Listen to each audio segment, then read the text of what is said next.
धन्यवाद. आरक्षण उपवर्गीकरण विरोधी कृती समिती 25 लाख लोकांनी त्याच्याकडे बघितलं का आणि त्यातनं मग काय मेसेज केला, तो मोर्चा समाजाने कशा प्रकारे घेतला, बघणाऱ्यांनी कशा प्रकारे घेतला आणि जे राजकीय सत्तेमध्ये आहेत त्यांनी कशा प्रकारे घेतला, ह्याचं खरं म्हणजे विवेचन या सभेमध्ये व्हायला पाहिजे होतं. ज्यावेळेस या मोर्चाचं आयोजन केलं, मोर्चा ज्यांनी बघितलं त्यांनी त्याच्याही पलीकडे आम्हाला प्रश्न विचारले की तुम्ही कोणत्या गटाचे आहे. त्याच्यानंतर विचारलं आम्हाला की तुम्ही खरंच आंबेडकरवादी आहे का. याच्यासाठी काही उत्तर द्यायला आमच्याकडे काही प्रश्न नव्हते. आय कार्ड नव्हतं, आंबेडकरवादी आहे म्हणून ते नव्हतं सांगायचं.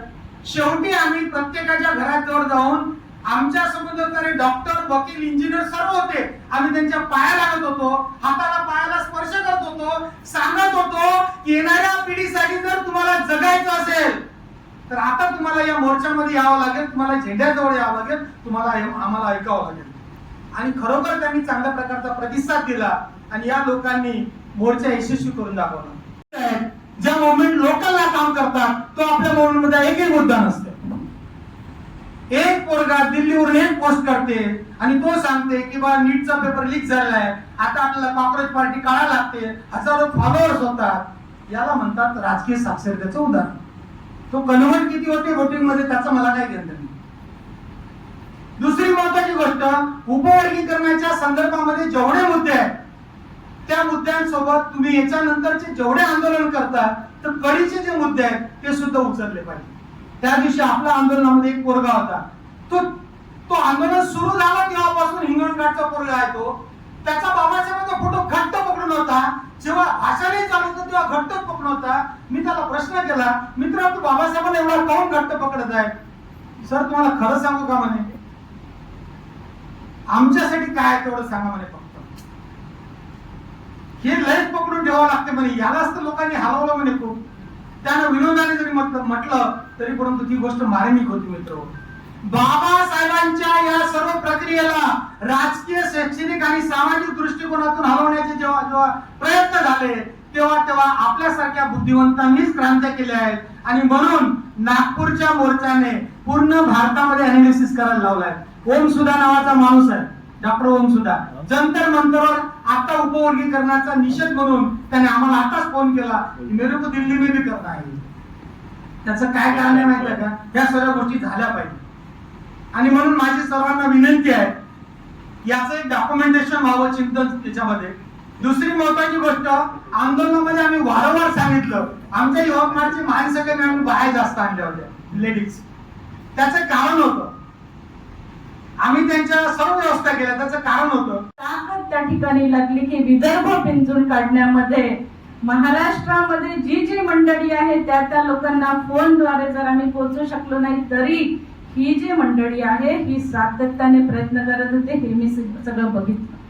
आपण म्हणतो ना की आपल्यामध्ये द्वेष जास्त पसरत आहे, आपण आपल्यामध्ये धम्म आहे, बुद्धाचा धम्म. हे हिंदू धर्माचे किंवा असमानताचे किंवा वेद, पुराण आणि मनुस्मृतीचे कट्टर विरोधक होते. मात्र दुर्दैवाने असं सांगावं असं वाटते की चर्मकार समाज, जसं एक वक्ता डॉक्टर गणेश बोरकर आले होते पुण्याहून, त्यांनी सांगितलं होतं की संत रविदास हे हिंदू नव्हते. जर आमचे गुरुच हिंदू नव्हते तर आम्ही हिंदू कसे. तो एक फार महत्वाचा मुद्दा होता. आणि त्यात विशेष असं आहे की संत रविदासांनी जो मार्ग दाखवला तो मार्ग बाबासाहेबांचाच आहे. आणि कदाचित याच कारणामुळे आमचा चर्मकार समाज हा संत रविदासला गुरु म्हणून मानतो, पण त्यांच्या विचाराला नाकारतो. आणि त्यामुळे ते बुद्धिस्ट किंवा बुद्धिजीवी वर्गाकडे न वळता ते हिंदुइझम किंवा हिंदू संस्कारामध्ये डुबलेला आहे, अतिशय डुबलेला आहे. आणि सामाजिक गोष्टीमध्ये तो पूर्णपणे झोपलेला आहे. मी अशोक जोरवाल मोची समाजाचा आहे आणि नागपूरमध्ये जवळपास 25 वर्षापासून मी खूप बारकाईने अभ्यास करत आहे की चर्मकार समाज का चळवळीमध्ये पुढे येत नाही, का कोणासोबत ते आंदोलनामध्ये किंवा वैचारिक बैठकांमध्ये का सामील होत नाही, तर त्याचं कारण एकच आहे, जातीवाद. मी त्यांना सांगतो की तुम्ही बाबासाहेबांची जयंती मानवतात, नारेबाजी करतात, मात्र तुमच्या घरामध्ये बाबासाहेब नाही. तर लक्षात असं आलं की बाबासाहेब म्हणजे त्यांना असं वाटतं की बाबासाहेब महान आहे आणि आपण तर चांभार आहोत. आपण जर बाबासाहेबांचा फोटो लावला तर आपला समाज आपल्याला महान म्हणेल. मग मी त्यांना प्रश्न विचारतो, जर तुम्ही एवढं करू शकत नाही तर तुम्ही जातीभेद पाळतात, मग तुम्ही जातीवर बोलण्यासाठी आणि बोलण्याचा तुमच्याकडे काहीच अधिकार नाही. मध्ये इथे माझ्या जे निदर्शनास आले ते मांडणार आहे. सर्वप्रथम तर हा जो उपवर्गीकरणाचा मोर्चा झालेला आहे, या मोर्चाने हे दाखवून दिलेलं आहे की आम्हाला आमच्या अस्तित्वाच्या लढाईसाठी कुठल्याही राजकीय पक्षाची झेंड्याची गरज नाही. आणि त्यानुसार जर पुन्हा जर अशा पद्धतीची अस्तित्वाची लढाई जर लढायची वेळ आली तर संपूर्ण समाज एकवटून आपल्याला सहकार्य करतील. याहीपेक्षा चांगले आंदोलन आपण करू शकतो. दुसरं महत्वाचं म्हणजे मी जेव्हा माझ्या नागपूरमध्ये प्रचाराला फिरले तर तिथे माझ्या असं लक्षात आलं की आमच्या ज्या कमिटीमध्ये मी नागपूरची कृती समिती तयार केलेली होती, उपवर्गीकरण कृती समिती, त्यामध्ये जे सगळे रिटायर झालेले वयोवृद्ध लोक आम्ही घेतले होते तिथे. आणि मग जेव्हा मला कमिटी तयार झाली, मी प्रचाराचं जेव्हा वेळ आली तेव्हा मग मी त्यांना कॉल केले की जर आपल्याला हा विषय समाजांपर्यंत तळागाळापर्यंत पोहोचवायचा आहे. तर कोणीच म्हणजे मला असं सहकार्य केलं नाही. म्हणाले आता आमचं वय झालं, आता आम्ही येऊ शकत नाही, मला बाहेरची कामे आहेत असं. तर मला हे ते म्हणजे प्रकर्षाने सभागृहातील सर्व मान्यवर कार्यकर्ता बंधूंनो, अत्यंत महत्वाच्या विषयावर आज या ठिकाणी चिंतन बैठक होत आहे. तर माझ्या काही सूचना आहेत. आता वर्षावास प्रारंभ होणार आहे, त्यावेळी बुद्धिविहारांमध्ये जनजागृती याबाबत करावी अशी एक सूचना आहे. दुसरी सूचना अशी आहे की या मोर्चामध्ये आमचे राजकीय मंडळी नव्हते. आम्ही अनेक मोर्चांमध्ये बघितलो की समोर समोर ते व्हायचे, पुढे बसायचे, स्टेजवर जायचे, परंतु यावेळेस राजकीय मंडळी नव्हते. तर आम्ही जे काही राजकीय पक्षात काम करत आहोत त्यांची ही मोठी भूमिका आहे. आणि माझी आजच्या प्रसंगी एक विनंती आहे की राजकीय पक्षाने देखील आपली भूमिका स्पष्ट करावी या संदर्भात. तेव्हा या वर्षावासाच्या काळात आपण 3 महिने सातत्याने नागपुरात, विदर्भात आपण जनजागृती करावी. एवढ्या माझ्या 2 सूचना आहेत. नमो बुद्धाय. जय देव. मोर्चा काढला, तो यशस्वी झाला, त्याची दखल घेतल्या गेली, ही आपल्यासाठी मोठी गोष्ट आहे. माझं असं म्हणणं आहे की याच्या पुढच्या काय स्टेजेस असू शकतात तर त्या अशा चर्चा करू नये. नंबर 1, त्याच्यासाठी एक कोर कमिटी बनवावी. अत्यंत महत्वाचे लोक ज्यांना आंदोलनाची जाण आहे, आंदोलनाची भूमिका समजते, आंदोलन कसं केलं जातं, लोक घरातून कसे बाहेर काढले जातात हे ज्यांना कळतं, त्यांना तिथं बसवावं. एक मार्गदर्शक मंडळ बनवावं आपलं. त्या मार्गदर्शक मंडळानं काय म्हटलं, नाही, मार्गदर्शक मंडळ महत्वाचं असेल तर मार्गदर्शक मंडळ बनवावं. दुसरं अशी एक कोर कमिटी बनवावी जी ऍक्शन प्लॅन बनवेल, इतंभूत गोष्टीवर चर्चा करेल, त्याच्याकडे आकडेवारी असेल, हवेत गोष्टी करणार नाही. दुसरी सूचना. तिसरी गोष्ट, सर्वात मोठा जो अभाव आमच्याकडे होता, त्या दिवशी जर आमच्याकडे 25,000 लोक होते, आपण असं बघूया की कमी अधिक होते, तेवढे जर पत्रक आपण उपवर्गीकरण का नको हे सांगणारे जर वाटले असते तर आपण हे पत्रक गावोगावी पोहोचवले असते. कारण आता डबल आपण तेवढ्या लोकांपर्यंत पोहोचू शकत नाही आणि तो एक अत्यंत महत्वाचा अभाव आपल्याकडे होता. चौथी गोष्ट, आता आपण ते तयार केलं पाहिजे. 5वी गोष्ट, जशी कोर कमिटी आहे तशा जिल्ह्याची 5 लोक घेऊन निर्णय प्रक्रियेत 5 लोक, कारण 4 लोक 5 लोक घ्यावी, त्याची एक कमिटी बनवावी 11 जिल्ह्याची. 11 × 5 = 55 होते.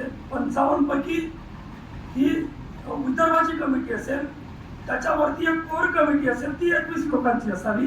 अमनदादा आहे आणि ज्याही संस्थांनी किंवा समाजातल्या प्रत्येक इत्तंभूत एक एक व्यक्ती ज्याने ह्या मोर्चाला किंवा ह्या संयुक्त मोर्चामध्ये ज्यांनी आपापलं योगदान दिलं त्या सर्वांना माझा मानाचं वंदन आहे. आपण माझं एक जसं आज आता आपण बरेच विचार इथे विधानसभेच्या याच्यामध्ये झाला. तुम्ही समजा कम्पेअर केलं की त्यांचे किती आमदार ना आपले किती आमदार, तर ते लक्षात येईल त्यांना पॉलिटिकल फायदा झालाच. तर त्या निमित्तानं काय झालं की एक चांगलं आहे याच्या बाबतीत अजूनही भूमिका स्पष्ट नाही. त्यांची भूमिका स्पष्ट नसल्यामुळे त्यांना कसं इन्व्हॉल्व करावं हा एक मोठा प्रश्न आहे. त्याच्यामुळे त्यांची भूमिका काय आहे हे सांगण्यासाठी लगेचच म्हणजे अमन सर आणि आकाश सर सांगतील त्या बाबतीत मी थोडं सांगतो की त्यांची भूमिका उपवर्गीकरणाच्या बाबतीत, एकंदरीत आरक्षणाच्या बाबतीत आणि एकंदरीतच आंबेडकरी समाजाच्या राजकीय, सांस्कृतिक, सामाजिक आणि धार्मिक चळवळीच्या बाबतीत काय आहे हे जाणून घेण्यासाठी या 4 तारखेला येणारी 4 तारीख आपण ठरवलेली आहे आणि एक मोठी परिषद त्याच्यात घेत आहे. आणि ज्या गोष्टी आता अनिल भाऊंनी इथे म्हटलेल्या आहे की त्यांची भूमिका काय आहे ते त्यांच्याकडून जाणून घेण्यासाठी आणि आपल्यासोबत किती ते राहू शकतात या मोमेंटमध्ये आपण त्यांना या परिषदेत आमंत्रित करत आहोत. त्याचे लिस्टिंग सुरू आहे आणि पॉलिटिकल लोकांनाही सुद्धा आता आपण या परिषदेत 4 तारखेला त्याची तारीख आपण म्हणजे संभावित तारीख ती आहे. देशपांडे सभागृह आज उद्या आपण ते बुक करतो आहे आणि त्याच्यात 3 प्रकारचे वैचारिक लोक, त्यांची काय भूमिका आहे, पॉलिटिकल लोक ज्यांना आपण आपलं म्हणतो, आमचे लोक मग कुठल्या पार्टीत असतील, आमचे लोक त्यांची काय भूमिका आहे आणि इथला युथ इंटेलिजन्स जो आहे किंवा युथ स्कॉलर आहे, असे 3 सत्र असणार आहेत. वैचारिक, पॉलिटिकल आणि युथ जे आहेत अशा 3 सत्रांचं आपण आयोजन करतोय. लवकरच त्याची माहिती आपल्याला समोर येईल. त्याच्यामुळे आपण अनटचेबल कुणाला ठेवत नाही आहे, पण जोपर्यंत त्यांची या एकंदरीत मोमेंटच्या बाबतीत त्यांची भूमिका जोपर्यंत स्पष्ट होत नाही तोपर्यंत आपण त्यांना आपल्या डायसवर घेणार नाही. धन्यवाद. प्रमाणात फक्त आणि फक्त की समाजाचं भलं व्हावं यासाठी इन्फ्लुएन्स होऊन आलेले एवढ्या मोठ्या प्रमाणात लोक मी फार कमी म्हणजे पाहिलेले आहे. जनरली कुठेही असं सामूहिक महामोर्चा किंवा मोर्चा असला की सगळ्यात आधी पॉलिटिकल इन्व्हॉल्वमेंट तिथे असतं आणि त्याच्यानंतर लोक जुळतात. या पक्षाचं आम्ही इथून आलेलो तिथून आलेलो, त्यांच्या बसेस भरून येतात आणि अशा सगळ्या पद्धतीचं हे सगळं वातावरण असतं. पण हा कुठल्याही बॅकअप शिवाय घेतला गेलेला मोर्चा होता. म्हणजेच याचा अर्थ हा आहे की उपवर्गीकरणाचा प्रश्न अतिशय गंभीर आहे, सगळ्यांना तो सतावतो आहे आणि त्या प्रश्नासाठी आपल्याला लढायला पाहिजे. आणि यासाठी हाच प्रश्न नाही, 2014 नंतर आपण जर एक बघितलं असेल की नेहमी आपल्यावरती एक कुठला ना कुठला त्यांनी 10 दिवस गावी लागली होती अविनाश कटांचा.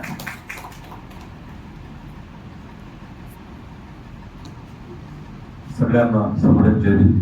मी काही जास्त बोलणार नाही कारण कसा बसलेला आहे मोर्चामध्ये, इकडं तिकडचं पाणी पिल्यामुळे सर्दी खोकला आहे. आणि या यशस्वी मोर्चाचं जे काही आयोजन झालं आहे ते फार उत्कृष्टपणे झालेलं आहे. महत्वाचं सोशल मीडिया, प्रिंट मीडिया, अमनदादा यासारख्या लोकांनी जे काही सोशल मीडियामध्ये, प्रिंट मीडिया जे काही काम केलं ते खरंच वाखण्यासारखं आहे आणि त्याची प्रणिती आपल्याला 87 वर्षाचे ते लोक आणि तरुण होते आणि ते पायी चालले पूर्ण आणि प्रचंड बघायला मिळाली.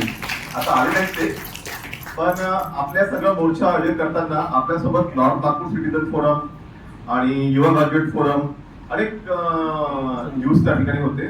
तर धर्मानंद मनोहरजी इथे आलेले आहेत, त्यांना विनंती करतो की त्यांनी यावं कारण त्यांनी सुद्धा विदर्भात ठिकठिकाणी फिरले, ते लोकांना कन्व्हिन्स केलं. त्या अपडेट नाहीये कारण चिंतन होणं गरजेचं होतं. मोर्चा सक्सेसफुल झाला म्हणून सगळे खुश दिसतात आहे, आनंदी दिसतात आहे. पण मला मोर्चामध्ये जे इथे आहे त्याच्यापैकी एक जण बसले, त्यांनीच मला म्हटलं सर म्हणे तुम्ही विदर्भात फिरणं बंद करा, तुम्ही फक्त नागपूरमध्येच लक्ष द्या. आहे ते त्यांनी हाती उंच केला. तुमची काही गरज नाही म्हणे, आम्ही तिकडचं सगळं सांभाळतो, तुम्हाला नागपूरच सांभाळायची गरज आहे म्हणे. आम्ही जरी संपूर्ण विदर्भात कॅम्पेनिंग केली, गोंदियाला गेलो, अमन सर होते, ताई होत्या, गोंदिया असेल, चंद्रपूर असेल, जसं जसं शक्य झालं प्रत्येकाने केलं, पण नागपूरचे लोक निघाले नाही हा प्रत्येकाचा आरोप होता. त्याच्यावरती किती समीक्षा झाली मला नाही माहिती, पण समीक्षा होणं गरजेचं आहे. खासदारांनी आम्हाला 31,000 रुपये दिले, पण खासदारासहित सगळ्यांना सांगितलं की हा सोशल ऑर्गनायझेशन आहे, सोशल काम आहे, त्यामुळे आम्ही पॉलिटिकल लोकांना बोलू देणार. त्यांनी मान्य केलं. दुसरी गोष्ट सांगतो, 68 ऑर्गनायझेशन, त्याच्यामध्ये 12 पार्ट्या होत्या. आपल्या ज्या सगळ्या आहेत 30-32, त्याच्यापैकी हळूहळू त्यांच्या लक्षात आलं की सोशल लोकांच्या मागे आणि विश्वासपात्र लोकांच्या मागे मॉब एकत्रित होतोय. तुम्हाला आश्चर्य वाटेल, आमच्या मोर्चाच्या जे आयोजन समितीला 4.5 लाख रुपये लोकांनी आणून दिले, जमा झाले. आणि सोबत आमच्या 3 लोक आहेत. आता प्राचार्य खडसे सर आहेत, प्राचार्य झुंबडे सर आहेत आणि मतदारचे पत्रकार आहेत. 3 जण उपस्थित आहेत तिथे सोबत आलेले. त्या टाटा नावाची जी संघटना आहे ना, doctor Babasaheb Ambedkar teachers association, त्यांनी 3.5 लाख रुपये जमा केले आणि सर्वांना मोफत भोजन दिलं, पाणी दिलं, स्टेजेस त्यांनी सगळं उभारून दिले. त्या फरक यासाठी सांगतो तुम्हाला, विश्वास हा फार मोठी गोष्ट आहे आपल्याला. बुद्ध म्हणतात विश्वास परम ज्ञाती, विश्वास हे सर्वात मोठा नातं आहे. ते आपण कनेक्ट होऊ शकतो अशा प्रकारचे आंदोलनं केल्यामुळे. आम्ही फक्त एक आव्हान केलं होतं की 20 तारखे आमच्या खालच्या बॅनरवर फोर्स तो भविष्याचा वेग घेऊ शकतो. जसं उपवर्गीकरणाचं आपल्याला कळतं ना, तसं कॉमन मॅनला नाही माहित काय फायदा आहे. तुम्हाला सर्व्हिसमध्ये असलेल्या लोकांना फक्त एकदाच रिझर्वेशन मिळणार आहे. तुमच्या पुढच्या पिढीला रिझर्वेशनचे दरवाजे उपवर्गीकरणामुळे बंद आहे. त्याच्यापेक्षा सर्वात घातक काय होणार आहे, तर आपल्यासाठी क्रिमिनल येणार आहे. 8 लाखाच्या वर ज्याचं उत्पन्न असेल त्याच्या मुलामुलींनी सोडून द्यायचं की मला रिझर्वेशन आणि एज्युकेशन पण मिळणार नाही. इंजिनिअरिंग मेडिकलला जायचं असेल 1,50,00,000 घ्या तरच मिळवा. माझ्या ऑफिसच्या शिपायाचा पगार 72,000 रुपये आहे होता, आता मी रिटायर्ड आहे. म्हणजे बारीसाठी 84, 8,40,000 त्याचा पगार आहे. त्याच्या मुलामुलीला उपवर्गीकरणामुळे क्रिमिनल लागलं तरी जॉब मिळणार नाही. मग ही लढाई इंटेलेक्च्युअल लोक म्हणतील आम्ही कशाला जायचं, माझ्या मुलाला जॉबच मिळत नाही. But intellectual class is influential class, बुद्धिजीवी वर्गाची जबाबदारी आहे, कारण ट्रस्ट त्याच्यावरच आहे अजून समाजाचा. म्हणून वी आर ट्रस्टेड पीपल. काही गोष्टी आपण केल्या पाहिजे. मी जे सांगितलं बजेटरी एलोकेशनसाठी काही ऍक्ट्स आपल्याला बनवावे लागतील. आणि एक महत्वाचं, मी आता युपी मध्ये जवळपास एक महिनाभर जात असतो. आता पुढच्या जुलैमध्ये मी 15 दिवसासाठी जातोय. इकडं एवढी पॉलिटिकल व्हॅक्यूम आहे, सोशल व्हॅक्यूम आहे. लोक म्हणतात की आमचे 20 खासदार होते, आज कुछ भी नहीं है, हमको लीड करने वाला कोई नहीं है. तो लीड करने वाले इंटेलेक्चुअल लोग हो सकते, जरूरी नहीं कि वो पॉलिटिकली हो, वो लोग समाज के प्रतिनिधी हो सकते हैं. आणि आमची जबाबदारी आहे. मी नेहमी म्हणतो की माझ्यातून बाबासाहेब मायनस करा, माझं व्हॅल्यू 0 आहे, 0. तुमचं सगळे सहमत असाल ना. त्यामुळे it is the earnest duty of we people. आपण जे इंटेलेक्च्युअल आहोत, तुम्हाला कोणी राग भरो, कोणी मारो, कोणी बदनाम करो, काही व्हॉटेवर, आपण हे काम केलं पाहिजे. मी इथं थांबतो आणि पुढची 30 तारखेचा मोर्चा त्याला आम्ही जातो आहोत. त्यामुळे 30 तारखेच्या मोर्चाला मी 2 दिवसाबरोबर जातो. तिथे पण व्हॅक्यूम आहे. आरक्षण मिळालेलं आहे आमच्या आजोबांपर्यंतच. आणि आता आपण बघत आहे की उपवर्गीकरणाच्या माध्यमातून हे आरक्षण संपत आहे. हे सरकारचं खूप मोठं षडयंत्र आहे. हजारो वर्षापूर्वी आम्हाला जे आरक्षण, आमच्यावर जे अन्याय अत्याचार झालेले होते, डॉक्टर बाबासाहेब आंबेडकरांनी आम्हाला हे जे आरक्षण दिलेलं आहे हे कोणाचं नाही तर हे एक हिस्टॉरिकल कॉम्पेन्सेशन आहे आणि ते आम्हा सर्वांना जपून ठेवायचं आहे. आणि आता ह्या मोर्चाबद्दल थोडंसं सांगते अगदी कमी वेळात. मी काही माझ्या मेडिकल प्रॉब्लेममुळे वर्धेला गेली होती. 7 दिवसाचं मला पंचकर्म करायचं होतं आणि प्रवीण कांबळे सरांच्या अनेक चांगले मुद्दे मांडण्यात आलेले आहेत. विशेषतः उपवर्गीकरणाच्या संदर्भाचा मुद्दा आता महत्वाचा आहेच, पण त्याचबरोबर इतर अनेक मुद्दे आपल्या सामाजिक, आर्थिक, सांस्कृतिक, धार्मिक विकासाच्या संदर्भात आहे, ते सुद्धा आपण लक्षात घेतले पाहिजे. आणि हे आंदोलन जे आहे, हे आंदोलन केवळ एका मुद्द्यापुरतच मर्यादित न ठेवता त्याला कसं विस्तारित करता येईल आणि या मोर्चाने खर्च ज्या समाज आपण काढला आणि त्याची दखल शासनाने घेतली, सगळ्या लोकांनी घेतली आणि त्याच्यामध्ये आपण सगळे सहभागी झालात. आपल्यापेक्षा प्रत्येक व्यक्तीने तो मोर्चा सहभागी व्हावा, त्याच्यासाठी जे काही अथक परिश्रम केले त्याच्याबद्दल कोर कमिटीच्या वतीने मी आपल्या सगळ्यांचे आभार या ठिकाणी व्यक्त करतो. चिंतन बैठकीच्या निमित्ताने जे काही या मोर्चाच्या निमित्तानं आपल्याला उणीवा जाणवल्या त्या सगळ्या आपण त्याच्या नोंदी घेतलेल्या आहेत, नोट डाऊन केलेल्या आहेत. जेव्हा कधी कोर कमिटीची बैठक होईल त्याच्यानंतर ह्या सगळ्या गोष्टींचा विचार होईलच. फक्त मला एक गोष्ट सांगावीशी वाटते, धम्मानंद जे बोलले तेव्हा आता मध्ये कोणी बोलले की नागपूरकडचे जे लोक आपले आहेत त्यांची पाहिजे तेवढी या ठिकाणी संख्या जाणवली नाही. आपण त्यांना दोष देणार नाही. होऊ शकते की त्या दिवशी कोणाला कुठल्या प्रकारचं प्राधान्य राहणार असेल, परंतु आपण याच्या पुढे आता एखादी गोष्ट करायची असली, एखादा मोर्चा काढायचा असला, एखाद्या जबाबदाऱ्या टाकायच्या जरी असल्या तरी आपण प्रत्येकाने जे लोक आपले सुटले असतील, एखाद्या आपल्या घरी एखाद्या कुटुंबात आपल्या मुला मुलीचं लग्न असतं, 1000 लोक लग्नाला येत असतात, पण तो कोण आलं नाही हे लक्षात असतं आपल्याला. तशाच प्रकारे प्रत्येकाला माहिती आहे की त्या दिवशी 20 तारखेला मोर्चामध्ये माझ्या ओळखीचं कोण आलं नाही हे जर आपल्याला माहिती आहे ते सगळ्यांनी नोट डाऊन करा आणि त्याच्या घरी चहा प्यायला जा आणि त्याला समजावून सांगा की पुढच्या वेळेला बोलूया. त्या काही गोष्टी आहेत. तशाच प्रकारे एक नेटवर्किंग हा एक भाग आहे. आता मगाशी आपण सांगितलं की जे काही ठरेल ते सगळं खालपर्यंत ग्राम पातळीपर्यंत गेलं पाहिजे. तर त्याच्यासाठी आपली सगळी यंत्रणा तशी काम केली पाहिजे, तशा यंत्रणेने तसं काम केलं पाहिजे आणि ती देखील शिस्त आपण राबवली पाहिजे. आपल्याला माहित असेल की मी पक्षाचं नाव घेत नाही, पण ज्या पक्षाची सत्ता या देशामध्ये आहे त्यांना जर काही करायचं असलं तर एक गोष्ट ठरवल्या जाते आणि ती पूर्ण दिल्ली पासून तर खेड्यापाड्यापर्यंत त्या गोष्टीचं अनुकरण केले जाते. ती शिस्त देखील आपण कायम राखली पाहिजे, कारण आता दिवस तसे आलेले आहेत की विखुरलेल्या गोष्टी तू हे कर मी ते कर असं करून चालणार नाही. आपल्याला एक अलाइनमेंट मध्ये काम करावं लागेल आणि ती शिस्त आपल्याला बाळगावी लागेल. म्हणून आपल्याला विनंती आहे की या विदर्भाच्या बाबतीमध्ये आपण जो आता 20 तारखेला मोर्चा काढला याच्यानंतर कोर कमिटी जे काही आदेश देईल ते आदेश डोळे दाखवून पालन करायचं आणि तसं जर आपण करू शकलो तरच आपला पुढची जी गती आहे ती उपयोगी पडेल. बिहारामध्ये गेले त्या सगळ्या बिहारामधले आले, इन्क्लुडिंग नागपूर. फक्त विदर्भ दौरा करता करता नागपूरकडे थोडं दुर्लक्ष झालं. आम्हाला असं वाटलं की सोशल मीडियाच्या माध्यमातून, डिजिटल मीडियाच्या माध्यमातून नागपूरकर मोठ्या प्रमाणात येईल, पण नाही. प्रश्न कसा आहे, इतर बाबी समजतात, उपवर्गीकरण हा टेक्निकल मुद्दा आहे. बरं, तो जोपर्यंत तुम्ही विहारात जाऊन म्हणजे अनेक ठिकाणी बैठका देऊन समजावून सांगणार नाही तोपर्यंत लोक अवेअर होणार नाही. जिथे जिथे बैठका झाल्या म्हणजे आम्ही एका दिवशी 5-5, 6 बैठका घेतल्या. बरं, आमच्याकडे वेळ कमी. जे काम केलेलं आहे 14 महिने सातत्याने आम्ही संविधान राबवलेलं आहे, त्याच्या प्रोग्राम दरवर्षी घेतलेला आहे महिन्याला. तर माझं म्हणणं एक होता, आता राजकारणाविषयी निघाला प्राधान्य काढला तर त्यावरती तसं आमचे आमदार आहे, खासदार आहे, आमचे बरं दुसरे नाही, आमचे म्हणजे कॅटेगरीमध्ये जेवढे आहेत तेवढे. ज्यावेळेस हा मुद्दा उपस्थित झाला आरक्षणाचा, ज्यावेळेस उपवर्गीकरणाचा मुद्दा आला त्यावेळेस आमचे आमदार आणि खासदार पुढे झोपले गेले होते. त्यांनी राजीनामे का नाही घेतले याच्यावर त्यांना प्रश्न कोण विचारेल? त्यांना पण प्रश्न विचारायचं काम आहे ना. कारण हा मुद्दा कुठला आहे, आपण लढतो कुठे आहे? महाराष्ट्रात. हे येतं कुठून? दिल्लीवरून. मग केंद्रावर कोण बघेल? खासदार कुठे आहे? भाजपच्या टावणीला बांधलेले आहेत. त्यांना प्रश्न विचारायची आपल्याला गरज पडलेली आहे.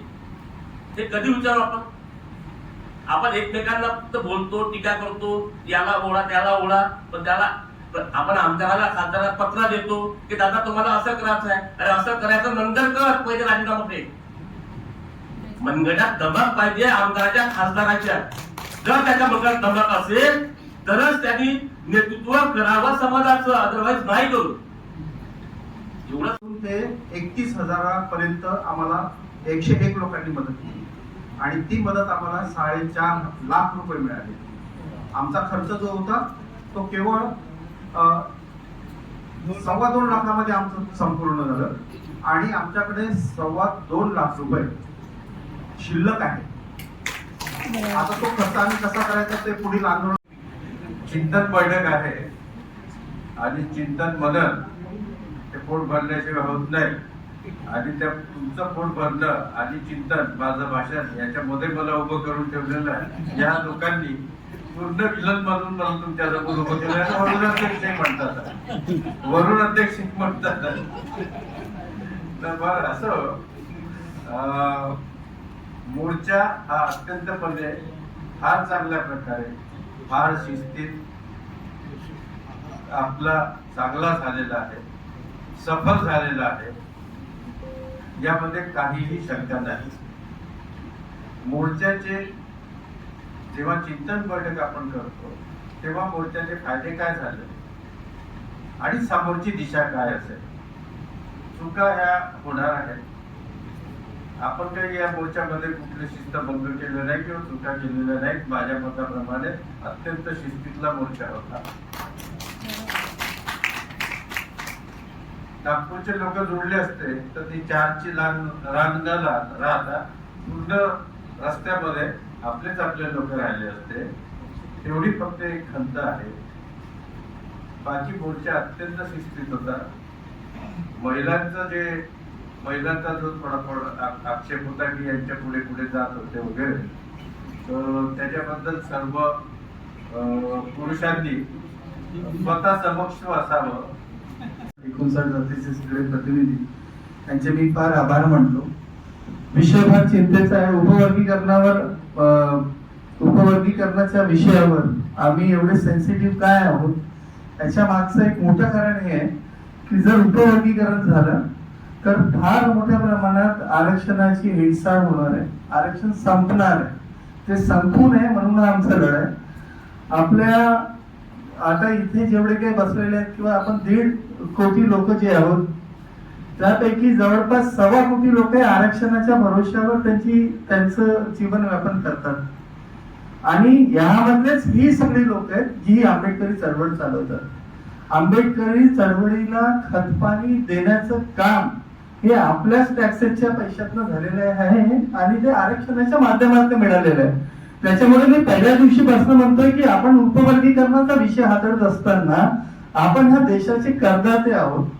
किती लोक याच्यातले जीएसटी भरतात. तुमच्या चालण्या बोलण्या हसण्यापासून तुमच्या राहण्यापासून तर तुमची गाडीपासून तर तुमच्या प्रत्येक गोष्टी ज्या आहेत त्या प्रत्येक गोष्टींमध्ये टॅक्स लागतो. त्याच्यामुळे आपण कोणाची भीक घेत नाही. त्याच्यामुळे त्यांनी आपल्याला दिलंच पाहिजे. ते आपण आपलं हिसकून घेणार आहोत. ही काळ्या दगडावरची रेष आहे. आपण काय हारणार नाही आहोत. आपण जिंकण्यासाठी तिथे एकत्र झालेलो आहोत. प्रश्न असा आहे की अनेक लोकांची ही सूचना आली की राजकीय पार्टीतल्या जे काही माननीय आमदार खासदार किंवा पदाधिकारी असतील त्यांना सुद्धा ह्या संपूर्ण आपल्या मुवमेंट मध्ये सामील करून घेतलं पाहिजे. त्यांना नकार कधीच नाही आहे. प्रश्न असा आहे की गेल्या 45 वर्षात जेव्हापासून हा आपला मोठा अनुसूचित जातीच्या समाजाला जेव्हापासून आरक्षण मिळालं तेव्हापासून आजपर्यंत आरक्षणाची जेवढी गळचेपी झालेली आहे, आंबेडकरी समाजावर होणारे अन्याय अत्याचार जेवढे वाढलेले आहेत त्या प्रमाणात पाहिजे त्या ताकदीनं विरोध आजपर्यंत झाला नाही. ही वस्तुस्थिती आपण मान्य केली पाहिजे. आपल्या नेत्यांपर्यंत जेव्हा आपण फार प्रेमाने जातो तर आपली इज्जत होत नाही. ही वस्तुस्थिती सुद्धा आपण मानली पाहिजे. आपण आपल्या प्रतिनिधींकडे जातो तर आपल्या सोबत अनटचेबल सारखा व्यवहार होतो हे सुद्धा आपण मान्य केलं पाहिजे. त्या गोष्टींमध्ये आपल्या पोरांचं आयुष्य खराब होते कारण की त्यांच्याकडे एम्प्लॉयमेंट नाहीये, त्यांच्याकडे अपॉर्च्युनिटीज नाहीयेत. आणि तुम्हाला एक गोष्ट सांगतो, आपल्या समाजातला जो क्रीम आहे त्यांनी सर्वात मोठा आपल्या समाजाशी गद्दारी केलेली आहे. मी पण त्या क्रीम मधून येतो. मी पण गद्दार आहे, लक्षात घ्या. कारण की त्यांनी जे 95% पोरं झोपडपट्ट्यांमध्ये राहतात त्यांच्या भविष्याचा कधी विचार केला नाही. त्याच्यामुळे ही आपली सामायिक जबाबदारी आहे. आज आपले सगळे सन्माननीय क्रीम इथे आलेले आहेत. मी त्यांना नागपूरचे मी त्यांना विनंती करतो की आता ज्या पद्धतीनं आगलावे सरांची संपूर्ण फॅमिली इथे बसलेली आहे, तर आता समोरच्या परिषदेमध्ये आपल्या सगळ्यांच्या फॅमिली तिथे असल्या पाहिजे. त्यांनी पार्टिसिपेट केलं पाहिजे, बोलले पाहिजे, व्यक्त झाले पाहिजे. हे सुद्धा आपण आता ठरवायचं आहे. आणि मी तुम्हाला सांगतो, उपवर्गीकरण हा आपल्या आयुष्यातला सर्वात मोठा मुद्दा आहे, आपला अस्तित्वाचा मुद्दा आहे. याला आपण कोणतीही दोडझाड करून चालणार नाहीये.